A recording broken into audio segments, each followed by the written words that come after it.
ان ظالموں کو یہ تو بات سمجھ میں آ رہی ہے کہ ہر سال وہی قصے سناتے ہیں.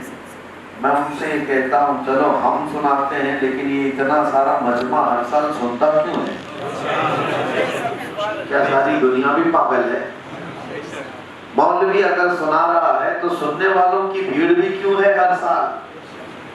اس کی ایک بات میں بتاؤں، ان کو ایسا لگتا ہوگا جو فلموں میں پلے بڑے ہوں گے یا پھر بالی ووڈ اور ہالی ووڈ کے سائے میں جن کی پرورش ہوئی ہوگی، 8 دن 10 دن اور مہینے بھر کے بعد ان کے قصے کہانیاں پرانی ہو جاتی ہیں، لیکن میرے رسول کے نواسے کا قصہ پرانا ہی نہیں ہوتا.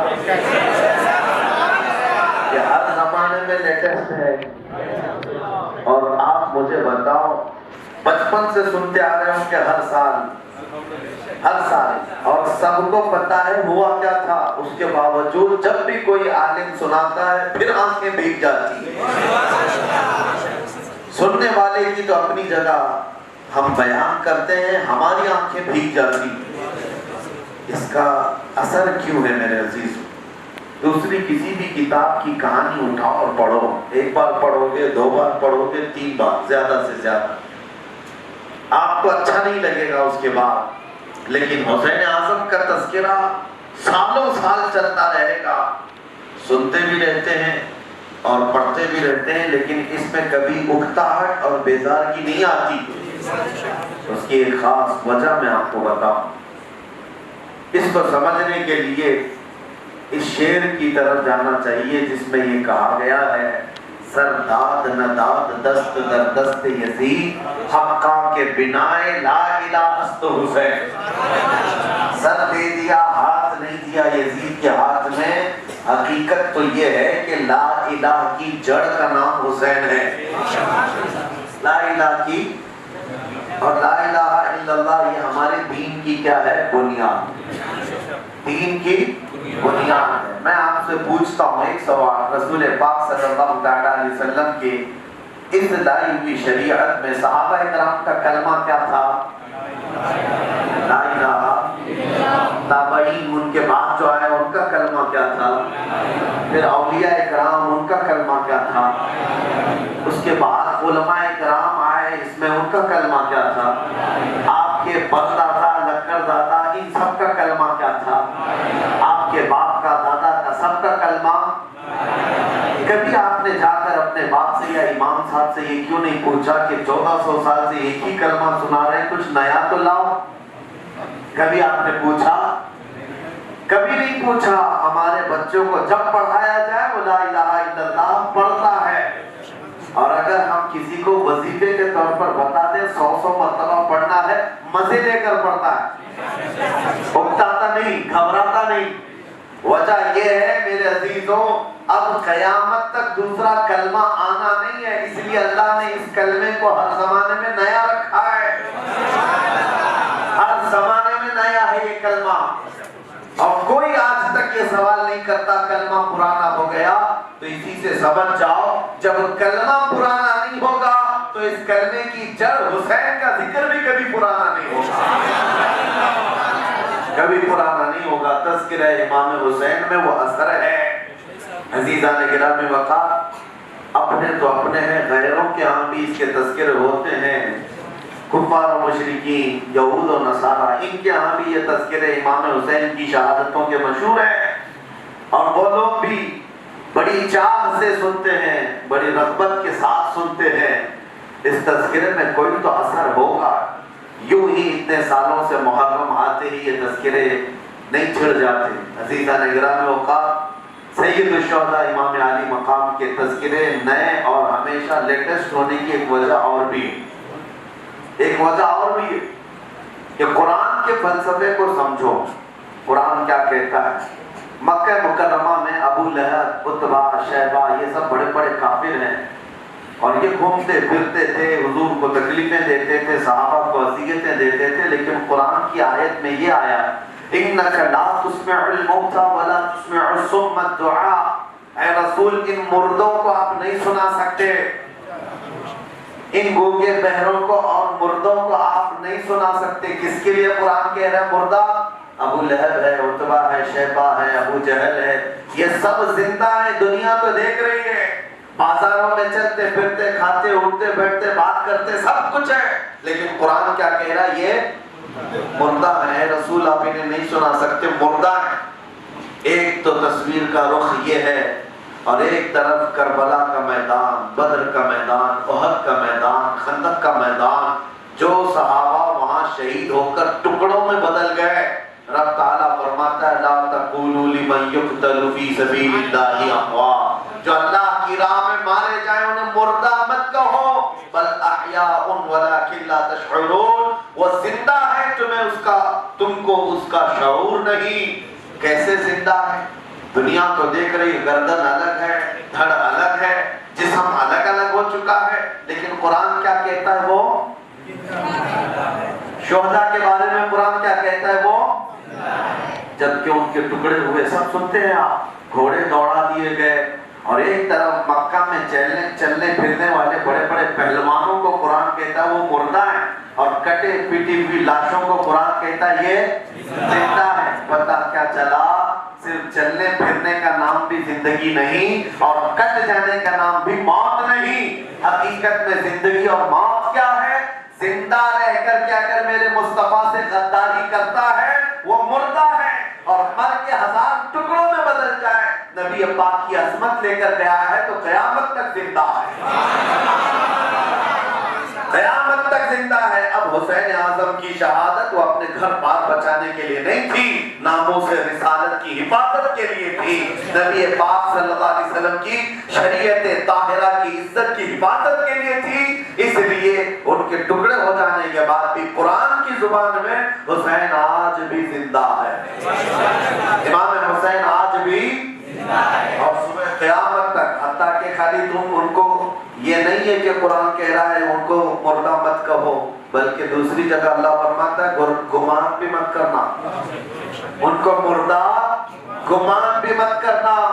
وَلَا تَحْسَبَنَّ الَّذِينَ قُتِلُوا فِي سَبِيلِ اللَّهِ أَمْوَاتًا بَلْ أَحْيَاءٌ عِندَ رَبِّهِمْ يُرْزَقُونَ، انہیں گمان بھی مت کرنا جو اللہ کی راہ میں مارے جائیں کہ وہ مردہ ہو گئے، نہیں، بلکہ وہ زندہ ہے۔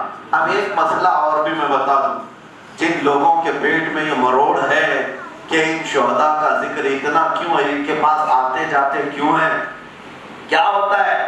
ان کی تو زندگیاں ختم ہو گئی۔ قرآن کی روح سے میں کہتا ہوں، اللہ فرماتا ہے بل احیاء عند ربہم یرزقون، وہ تو زندہ ہیں اور اللہ کے ہاں سے انہیں روز رزق بھی ملتا ہے، رزق دیے جاتے ہیں۔ مفسرین فرماتے ہیں جن شہداء کو اللہ رزق دیتا ہے وہ تو جنتی رزق ہے، وہ جنتی رزق ہے، وہ کھاتے بھی ہیں، جو قریب جاتا ہے اسے کھلاتے بھی۔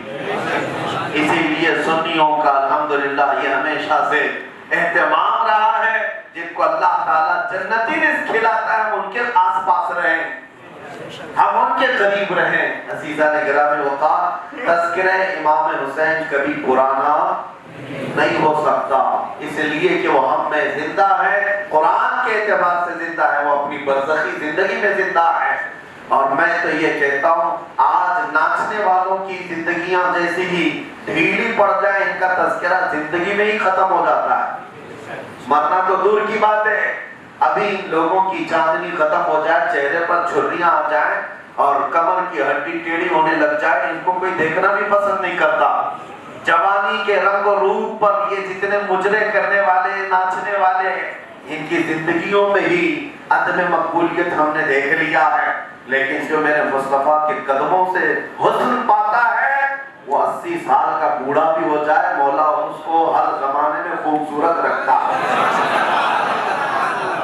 اسی لیے اے سنیو، ایک بات ہمیشہ یاد رکھو، زندگی کی کامیابیاں، زندگی کی ترقیاں، بلکہ آخرت کی ترقیاں تمہیں ادھر ادھر اور لوگوں کے در در گھومنے سے نہیں، میرے مصطفیٰ کے قدموں سے ملتی ہے۔ بخدا خدا کا یہی ہے در، نہیں اور کوئی مفر مقر، جو یہاں سے ہو، جو وہاں سے ہو، یہی آگے ہو، جو یہاں نہیں تو وہاں نہیں۔ اعلیٰ حضرت نے فرمایا رسول پاک صلی اللہ علیہ وسلم کا دروازہ یہی اللہ کا دروازہ ہے، نہیں اور کوئی مفر مقر، مفر کہتے ہیں بھاگنے کی جگہ، مکر کہتے ہیں ٹھہرنے کی جگہ۔ رسول پاک صلی اللہ تعالیٰ علیہ وسلم سے جو بیگانہ ہو جائے، نہ اس کے لیے بھاگنے کی جگہ ہے نہ کہیں ٹھہرنے کی جگہ ہے۔ یہ بات یاد رکھ لو۔ اور آج آپ سب کو یہ احساس دلانا پڑ رہا ہے کہ تمہاری عزت حضور کے قدموں میں ہے۔ آج تمہیں یہ احساس دلانا پڑ رہا ہے، یہ المیہ ہے اور افسوس کا مقام، یہ افسوس کا مقام ہے۔ وجہ یہ ہے کہ آج ہماری قوم یہ کیڑ بھبکیوں سے ڈرنے لگ گئی۔ آپ کو پتا ہے آج جو کچھ بھی ہو رہا ہے یہ نیا کچھ بھی نہیں ہو رہا ہے، نیا کچھ بھی نہیں، سب ریپیٹڈ ہے۔ موب لنچنگ آپ کیا سمجھتے ہیں اس زمانے کی نئی ایجاد ہے؟ نام بدل گیا ہوگا لیکن ہوتا یہی تھا۔ کوفہ میں کیا کیا گیا؟ امام مسلم بن عقیل کو قتل کر کے گورنر ہاؤس پہ لٹکایا گیا۔ ہانی بن عروہ کو رسیاں پیروں میں ہاتھوں میں ڈال کر کے کوفیوں نے کھینچا تھا، ان کی ہڈیاں توڑ دی تھی، اور پھر عبرت کے لیے لوگوں کے سامنے ان کی لاشیں دفن نہیں کرتے تھے، جمع کر کے رکھتے تھے تاکہ لوگ آئیں جائیں دیکھیں اور ان کے دلوں میں دہشت پیدا ہو، ڈر پیدا ہو، لوگوں کے اندر بھے قائم کرنے کے لیے، ڈر پیدا کرنے کے لیے کسی ایک باعمل عالم یا سچے عاشق رسول کا قتل کرنا، یہ تو یزیدیوں کا پہلے سے طریقہ رہا ہے، ڈر اور خوف بٹھانے کے لیے۔ اور آج کے کتے بھی تو یہی کرتے ہیں، اور ایک پورے جتھے کے ساتھ کسی غریب مسلمان کو پکڑ کر کھمبے سے باندھ کر مار ڈالیں، یا اس کو پیٹ پیٹ کر کے قتل کریں اور پھر اس کی ویڈیو سب جگہ وائرل کریں۔ اور مسلمان کرتے کیا ہے؟ شیئر کرو، فارورڈ کرو، شیئر کرو، فارورڈ کرو۔ تمہاری تو ڈیوٹی لگی ہوئی ہے۔ میرے عزیزوں، آپ یہ شیئر کرنا، فارورڈ کرنا اس لیے کرتے ہیں کہ تمہارے دلوں کے ساتھ ساتھ دوسرے بھی ڈر پیدا کر لیں۔ لیکن ایک بات ہمیشہ یاد رکھ لینا کہ جس طرح کے حالات بدلتے جائیں، ایک بچہ، ایک نوجوان اگر موب لنچنگ کا شکار ہو گیا اور اس کو چند کتے پکڑ کر پیٹ کر ہمارے اس ملک میں مار ڈالیں، اس سے اسلام ختم نہیں ہو سکتا۔ میں چیلنج کے ساتھ کہتا ہوں، ایک نوجوان کو مار کر کے اگر کوئی سینہ چوڑا کر گھومتا ہے تو اس سے یہ کہہ دو سبق کے طور پر، ایک نہیں 1,00,000 کو بھی قتل کرو گے تب بھی اسلام کا یہ درخت ہرا بھرا صبح قیامت تک رہنے والا ہے۔ قرآن کہتا ہے یریدون لیطفئوا نور اللہ بافواہہم واللہ متم نورہ۔ یہ کفار اپنے منہ کے پھونکوں سے اللہ کے چراغ کو بجھانا چاہتے ہیں، اللہ قیامت تک اس کے نور کو مکمل کر کے رہے گا۔ اسلام کی روشنی باقی رہنے والی ہے۔ اور سنیوں کو تو خوف ہونا ہی نہیں چاہیے، ڈر ہونا ہی نہیں چاہیے۔ اور آپ اگر یہ سمجھتے ہیں میں بے خوف کرنے کی باتیں کر رہا ہوں تو اس کا مطلب یہ نہیں ہے کہ دندناتے ہوئے گھومنا ہے۔ ہاں، خوف تو تمہارے چہروں سے نظر آ رہا ہے۔ تم یہاں بیٹھ کر کے نعرہ لگا کر اگرچہ یہ تو ہم ڈرتے نہیں، خوف نہیں کرتے، ہم پوچھتے ہیں تو پھر تمہاری داڑیاں کس کے ڈر سے گئی؟ تمہاری ٹوپیاں کس کے ڈر سے چھوٹ جاتی؟ تم نے اپنی زندگیوں کے طور طریقے کو کس سے ڈر کر کے بدلا ہے؟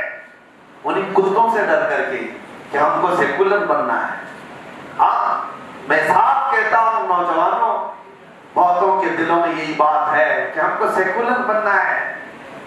اور سیکولر کا مطلب جانتے ہو؟ منافق، تو ادھر کا بھی نہیں ادھر کا بھی نہیں، سب راضی رہے۔ کچھ لوگ تو آج یہ بھی سوچتے ہیں بچوں کا ایسا نام رکھیں، کامن نام، کہ سمجھ میں نہ آئے ہندو ہے کہ مسلمان ہے۔ بزنس کا نام ایسا رکھا جائے تاکہ کچھ پتہ نہ چلے، سب آتے رہیں جاتے رہیں۔ تم خود ہی تو ڈر تمہاری زندگی میں یہ دکھ رہا ہے۔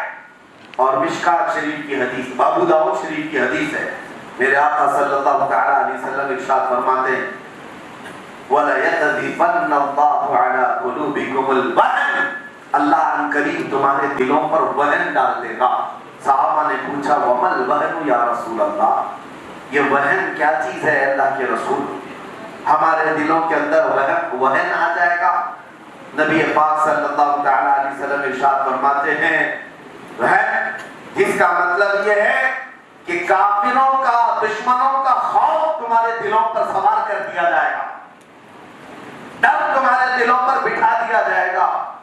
حضور سے صحابہ نے پوچھا ایسا کیوں ہوگا؟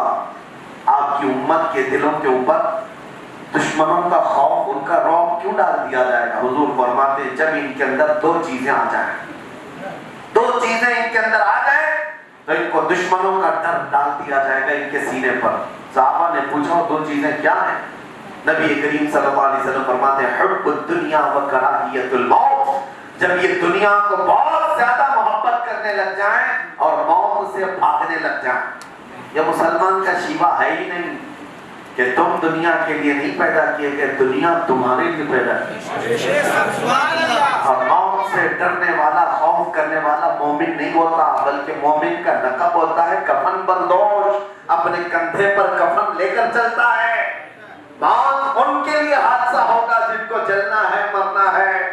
مومن کے لیے موت حادثہ نہیں، تحفہ ہے۔ ادھر آنکھ بند ہوگی، ادھر مصطفیٰ کی زیارت ہوگی۔ مومن کے لیے موت کوئی حادثہ نہیں ہے، مومن کے لیے موت تو ہدیہ ہے۔ الموت جسر یوصل الحبیب الی الحبیب، عربی میں کہا گیا ہے موت تو ایک برج کا نام ہے، ایک حبیب کو دوسرے حبیب سے ملا دے۔ ساری طاقت جمع کر کے، چاہ کر کے بھی تم کتنے سال جی لو گے؟ 60 سال، 70 سال، 80 سال، 90، 100 سال جیو گے؟ اس کے بعد ایک دن تو جانا ہے، مرنا تو ہے، یہ سب کو پتا ہے۔ دنیا کی بڑی بڑی طاقتوں کو بھی پتا ہے کہ انہیں مرنا ہے۔ آپ سب کے پاس اتنا مال بھی نہیں جتنا نمرود، شداد، قارون کے پاس، اور اپنے بچنے کے لیے بہت سارے علاج کرانے کے بھی آج وہاں یہاں پر معاملات ہیں، لیکن اس کے باوجود موت سے انسان غافل ہو کر کے اپنے دلوں پر خوف دشمنوں کا ڈال کر کے یہ سوچتا ہے جس کا جھنڈا لہرا رہا ہے اسی کی جے جے کرتے گھومیں گے، ہماری بھی دنیا چلے گی، گھر ہمارا بھی چلے گا اور حکومت کے ساتھ ہمارا بھی میل جول باقی رہے گا۔ اس طرح کی حرکت کو حسینی مشن نہیں کہا جاتا۔